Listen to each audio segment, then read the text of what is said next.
Kuantum takrifan T15 sedang dikaji kerajaan.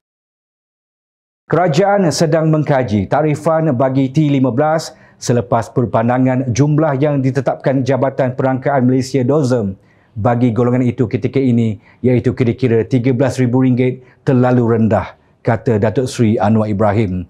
Perdana Menteri berkata perkara itu sedang dibincangkan oleh Kementerian Keuangan, Kementerian Ekonomi, Kementerian Perdagangan Dalam Negeri dan Kos Sara Hidup KPDN dan jabatan berkaitan bagi menaikkan sedikit kuantum T15 supaya tidak membebankan dan pendapatan seisi keluarga tidak terikat dengan takrifan sedia ada. Ada isu mengenai kedudukan T15, maka kita lepaskan tanggungjawab membayar harga pasaran bagi petrol RON 95 kepada B40, M40 dan bila dikaji, ada rangkaian daripada T20 ini di peringkat bawah. Itu mungkin pendapatannya agak sedikit rendah, maka dinaikkan. Ini bukan perkara baru sebab dalam penyelarasan subsidi diesel digunakan prinsip yang sama, katanya pada waktu pertanyaan menteri di Dewan Rakyat pada Selasa.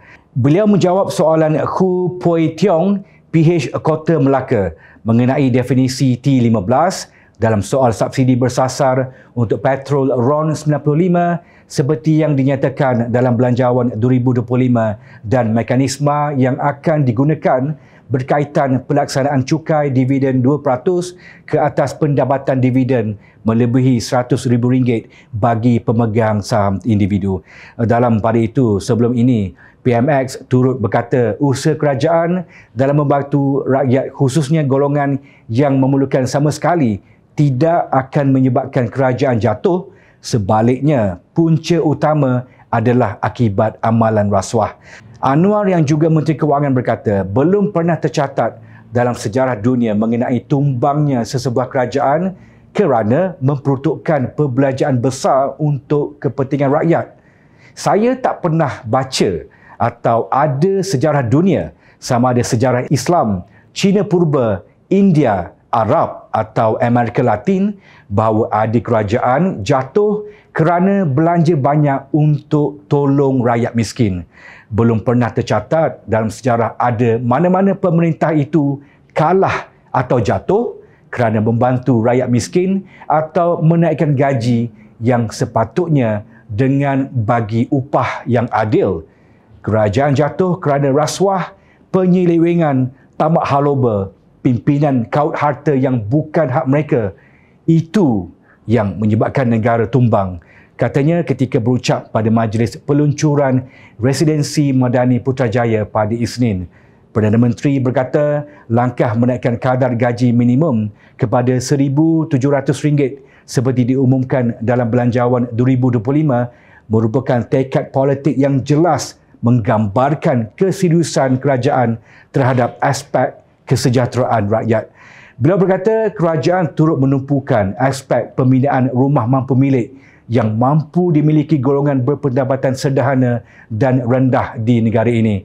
Ini merupakan satu usaha kerajaan membantu golongan sasar untuk memiliki kediaman yang selesa, persekitaran yang selamat, sihat dan sejahtera serta menunjukkan betapa seriusnya kerajaan dalam membantu rakyat Malaysia memiliki rumah sendiri, katanya.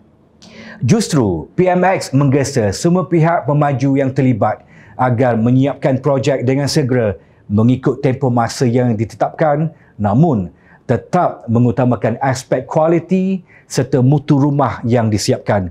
Saya harap jangan ada yang melewat-lewatkan projek, melambatkan 3 bulan, 6 bulan. Ini mendera rakyat yang menunggu hingga menyebabkan kos pembinaan meningkat. Jadi, pastikan pengawasannya, kecepatan pelaksanaan projek dan kalau ada apa-apa masalah dari sudut karenah birokrasi, selesaikan secepat mungkin, tegasnya lagi. Pada majlis itu, 4,000 unit residensi Madani Putrajaya dilancarkan dengan harga serendah RM200,000 seunit yang dijangka siap dibina menjelang 2028. Terdapat 7 projek pembangunan kediaman mampu milik iaitu Residensi Madani Central, Residensi Madani Serunai, Residensi Madani Cemara, Residensi Madani Cengkeh, Residensi Madani Cempaka, Residensi Madani Mawar dan Residensi Madani Melur berkeluasan 800 kaki persegi. Pelbagai kemudahan awam turut disediakan dalam plot pembangunan itu, antaranya surau, dewan serbaguna, tadika, ruang niaga, taman permainan kanak-kanak dan parkir berbumbung. Tahniah Kerajaan Madani. Teruskan usaha melawan rasuah demi tata kelola yang baik untuk negara dan rakyat Malaysia. InsyaAllah.